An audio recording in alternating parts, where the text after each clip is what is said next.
नमस्कार दोस्तों, आप देख रहे हैं हमारा शो द जीआरएस शो।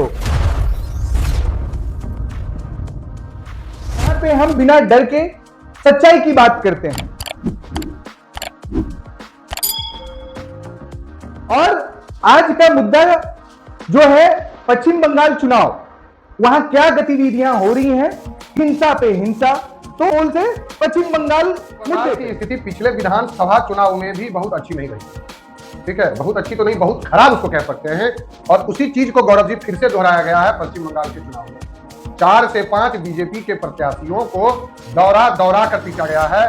यही कार्य अगर अन्य पार्टी के साथ किया जाता, अदर देन बीजेपी के साथ, तो यह मुद्दा अंतर्राष्ट्रीय स्तर पर गूंजता है। लेकिन मैंने आज से पहले भी बताया था कि बीजेपी अपने कार्यकर्ता, अपने विधायक तक की सुरक्षा नहीं कर पा रही है, जिसको केंद्र में सरकार का रुतबा हासिल है, जिसको अगल बगल के राज्यों में, सबसे ज्यादा राज्यों में सत्ता हासिल है, वो एक स्टेट में अपने विधायक कैंडिडेट को सुरक्षा नहीं दे पा रहा है।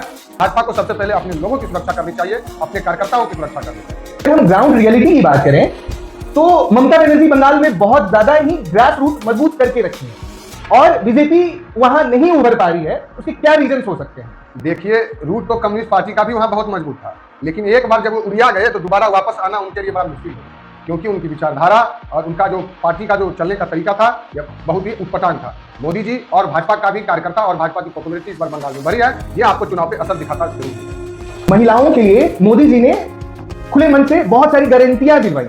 जहां तक हम लोग देखते हैं कि किसी भी चुनाव में मैनिफेस्टो, जो किसी राजनीति रणनीति जो होती है, बंगाल में पहले से महिला की सरकार है। क्या मोदी की गारंटी वहां काम करेगी? ये फ्रीबीज जो है हर चुनाव में भाजपा के द्वारा भी बिल्कुल पूरी तरह दिए जा रहे हैं। इस फ्रीबीज का कहीं ना कहीं पढ़े लिखे समाज बंगाल में इसका विरोध कर रहे हैं, लेकिन अंततः इस फ्रीबीज का लाभ भाजपा सरकार को मिलने जा रहा है। जहां तक रिपोर्ट की माने तो सीआरपीएफ अगर वहां तैनात इतनी मजबूती से नहीं होते तो कहा जा रहा है कि और भी हिंसक घटनाएं आपको सुनने को मिल सकता है। हाँ, तो इस पर क्या विचार रखते हैं? देखिए, अर्धसैनिक बल, सीएपीएफ इसको बोला जाता है, अर्धसैनिक बल की लगभग कुल मिलाकर के 3 लाख जवान मौजूद हैं। इतना तो यूरोपीय देश, कुछ ऐसे देश होंगे जिनकी जनसंख्या भी नहीं होगी जितनी अर्धसैनिक बल की संख्या केवल एक स्टेट के चुनाव में भेजा गया है। इसका कारण एक ही है कि वहां पर जो सुरक्षा नियम है, जो सुरक्षा कारण है, बगल में बांग्लादेश और ममता बनर्जी और टीएमसी पार्टी की कार्यशैली के कारण इतना बड़ा स्टेप चुनाव आयोग और भारत सरकार को लेना पड़ा। युवा है, आपके हिसाब से क्या बंगाल में सही लॉ एंड ऑर्डर चल रहा है? देखिए, बंगाल में लॉ एंड ऑर्डर की स्थिति बहुत खराब हो चुकी है। इससे आप कतई भाग नहीं सकते हैं।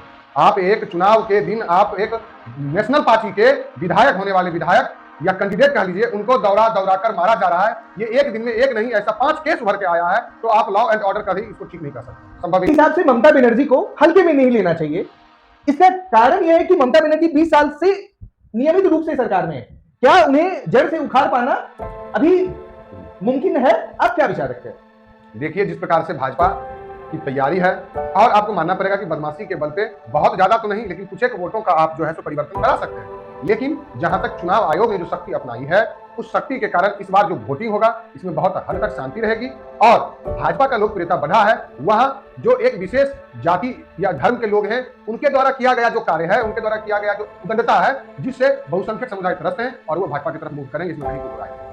बहुत सारी वीडियो आपको ऐसे देखने को कोलकाता में मिलेंगे कि जहां पे लोग अपनी विचार रखने से डरते हैं, जहां विरोध या विचार रखने तक में लोग डरे।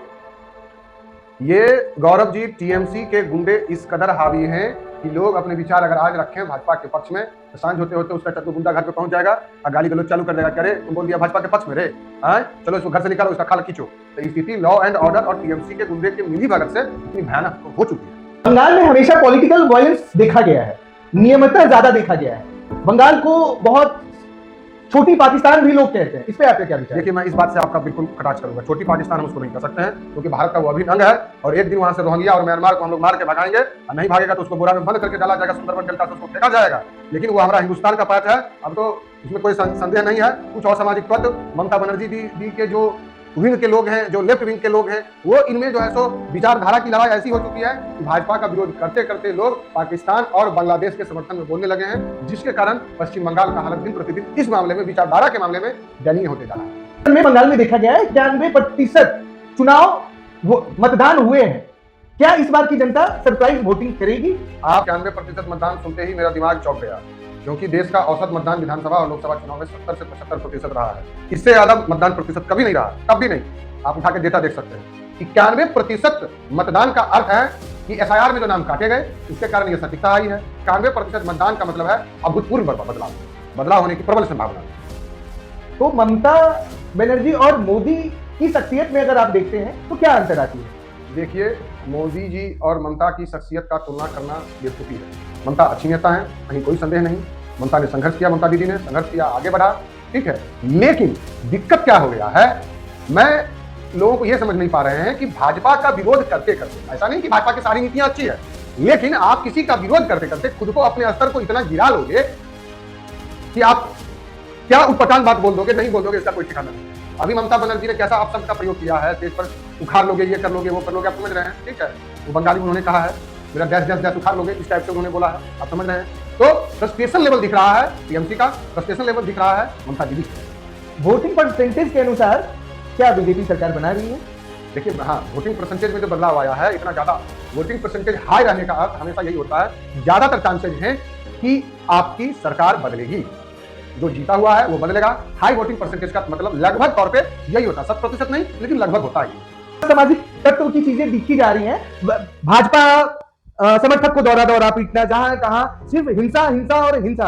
तो क्या राजनीति में अविवादित बयान, परिभाषित भाषा उपयोग करना, क्या मोदी आप इस पर क्या विचार रखते हैं? देखिए, ममता बनर्जी, अभिषेक बनर्जी ने अमित शाह को चैलेंज टाइप से बोला है। क्या इस देश में आप देश के गृह मंत्री को आप चैलेंज दे सकते हैं? ये अच्छी बात है। चुनाव के बाद अमित शाह को हम बंगाल घुसने नहीं देंगे, घुस गया तो ये कर देंगे, इस टाइप का उटपटा बयान देना टीएमसी के कार्यशैली को दर्शाता है कि वो किस प्रकार का डिसिप्लिन और किस प्रकार का कार्यशैली वो रखे हुए हैं। भाजपा के भी कुछ लोग हैं जो ऐसे बोल रहे हैं, लेकिन टीएमसी ये काम ज्यादा चरबट के कर रही है, इसीलिए टीएमसी ज्यादा अखबार में आ रही है अपने अनडिसिप्लिन वे के चलते। तो टीएमसी की राजनीति में उन्होंने हिंसा को अपना प्रबल हथियार बनाया, फर्स्ट प्रायोरिटी के रूप में वो यूज कर रहे हैं। लेकिन क्या पॉलिटिक्स में ये है? ये अच्छी बात है गौरव जी, टक्कर बनती है ना ममता बनर्जी की बिल्कुल सरकार की। बिल्कुल बिल्कुल बिल्कुल बनती है। लोग उससे नाराज हैं इनका कारण, जिसका फायदा भाजपा को सिरा मिलता दिख रहा है। विरोधियों को दौरा पीटना, क्या यह एक लोकतंत्र की राजनीति है? तो आज के एपिसोड के लिए इतना ही, मिलते हैं अगले एपिसोड में। नमस्कार।